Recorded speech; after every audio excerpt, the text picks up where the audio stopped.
സുഭാഷിതം digital ചാനലിലേക്ക് സ്വാഗതം. ഈ ചാനൽ എല്ലാവരും കാണുക, സബ്സ്ക്രൈബ് ചെയ്യുക, ലൈക്ക് ചെയ്യുക, കമൻറ്റ് ചെയ്യുക, ഷെയർ ചെയ്യുക. ഞങ്ങളുടെ ചാനലിൻ്റെ വളർച്ചയുടെ ഭാഗമായി ഇത് വിപുലീകരിക്കുന്നുണ്ട്. അതിനുവേണ്ടി പുതിയ പുതിയ സംവിധാനങ്ങളും പ്രൊഫഷണലിസമൊക്കെ കൊണ്ടുവരുന്നതിന് വേണ്ടി ധാരാളം ചിലവുണ്ട്.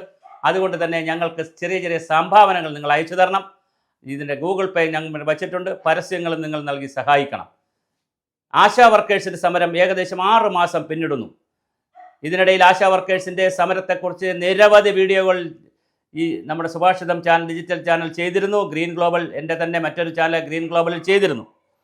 ഇത് രണ്ടും ചെയ്തിരിക്കുമ്പോഴാണ് സമരം നടക്കുന്നത്. സമരം നടക്കുന്നതിനിടയിൽ കേന്ദ്ര സർക്കാർ ചില കാര്യങ്ങൾ പ്രഖ്യാപിച്ചു. നമ്മുടെ ആശാ വർക്കേഴ്സായാലും അംഗനവാടിയായാലും തൊഴിലുറപ്പായാലും എല്ലാവരുടെയും ഒരു പ്രതിസന്ധി കുറച്ച് കേന്ദ്രവും കുറച്ച് കേരളവും, പിന്നെ അതിനകത്ത് ഇൻസെൻറ്റീവ്, ഓണററി, ഇങ്ങനെ പല തട്ടിലാണ് ഈ കാര്യങ്ങൾ കൊടുക്കുന്നത്. അതുകൊണ്ട് സാധാരണ ഒരു ജീവനക്കാരി അല്ലെങ്കിൽ ഉദ്യോഗസ്ഥനെ സംബന്ധിച്ചിടത്തോളം അത് വലിയൊരു പ്രതിസന്ധിയാണ്. 2018 കേന്ദ്ര സർക്കാർ പ്രഖ്യാപിച്ചൊരു പദ്ധതിയുണ്ട്. ആശാ വർക്കേഴ്സിന് വേണ്ടി 10 വർഷം സർവീസ് ഉണ്ടെങ്കിൽ 20,000 രൂപ വിരമിക്കുന്ന ആനുകൂല്യം കൊടുക്കും. പക്ഷേ ഇതുവരെ ആ ഉത്തരവ് വാങ്ങിയെടുത്ത ആളുകളെ കമ്മ്യൂണിക്കേറ്റ് ചെയ്തിട്ടില്ല.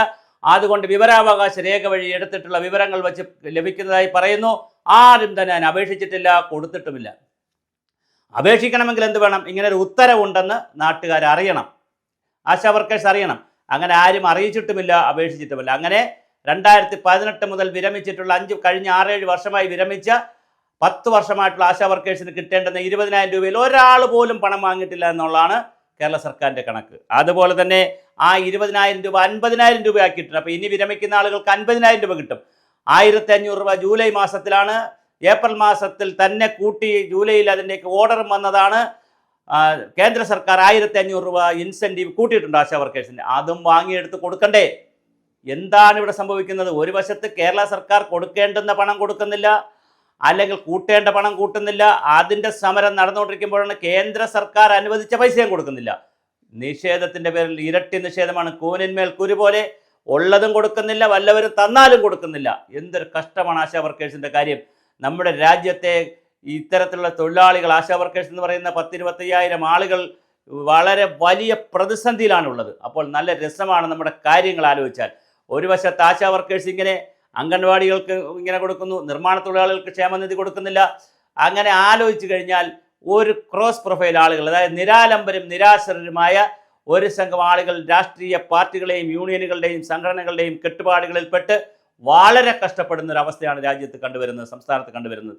എന്തായാലും ആശാ വർക്കേഴ്സിന് കേന്ദ്ര ഗവൺമെൻറ് അനുവദിച്ച പൈസ എന്തുകൊണ്ട് കൊടുക്കുന്നില്ല? ജൂലൈയിലെങ്കിലും കൊടുത്തു തുടങ്ങണ്ടേ? ഒരാളിനും കേന്ദ്ര സർക്കാർ അനുവദിച്ച 1,500 രൂപയുടെ ഇൻസെൻറ്റീവ് കൊടുത്തു തുടങ്ങിയിട്ടില്ല എന്നാണ് അറിയുന്നത്. അതുപോലെ തന്നെ വിരമിക്കൽ ആനുകൂല്യം ഇനിയിപ്പോൾ 50,000 കിട്ടും. അതിന് എത്ര പേർ കൊടുക്കുമെന്നറിയില്ല. 20,000 തന്നെ കൊടുത്തിട്ടില്ല നേരത്തെ ഉള്ളവർക്ക്. അങ്ങനെ ചുരുക്കത്തിൽ ആശാ വർക്കേഴ്സിൻ്റെ സമരത്തോടുള്ള ഒരു ഈഗോ കാരണം അത് SCCA നടത്തുന്നു, അല്ലെങ്കിൽ CITU INTC ഒന്നുമല്ല നടത്തുന്നത് എന്നൊക്കെയുള്ള മുട്ടുന്യായങ്ങൾ, മുരട്ടുവാദങ്ങൾ, തത്വവാദങ്ങൾ പറഞ്ഞ്, വരട്ട് തത്വവാദങ്ങൾ പറഞ്ഞ് ആശാ വർക്കേഴ്സിന് കിട്ടേണ്ടുന്ന ആനുകൂല്യം കൊണ്ട് നിഷേധിക്കുന്നത് വലിയ നീതി നിഷേധമാണ്. ഇതിൻ്റെ ഒരു തമാശ ഭാഗം എന്ന് പറഞ്ഞാൽ അതൊരു സീരിയസ് തമാശയാണ്. തമാശ 2 തരത്തിലുണ്ടല്ലോ.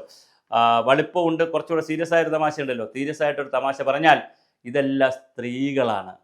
കേരളത്തിൽ 50% കൂടി വരുന്ന സ്ത്രീകൾ സ്ത്രീ വിമോചനവും സ്ത്രീ ശാക്തീകരണവും സ്ത്രീ നവോത്ഥാനവും സ്ത്രീ മതിലും വനിതാ മതിലും ഒക്കെ നടത്തി സ്ത്രീകളെ സമ്പൂർണ്ണമായി മുന്നോട്ട് കൊണ്ടുവന്ന വനിതാ ജംഗ്ഷനും ഒക്കെ നടത്തി അങ്ങനെ ആഘോഷിക്കുന്ന സമൂഹത്തിലാണ് വളരെ ഗുരുതരമായ ഒരു ഗതികേട് കിടക്കുന്നത്.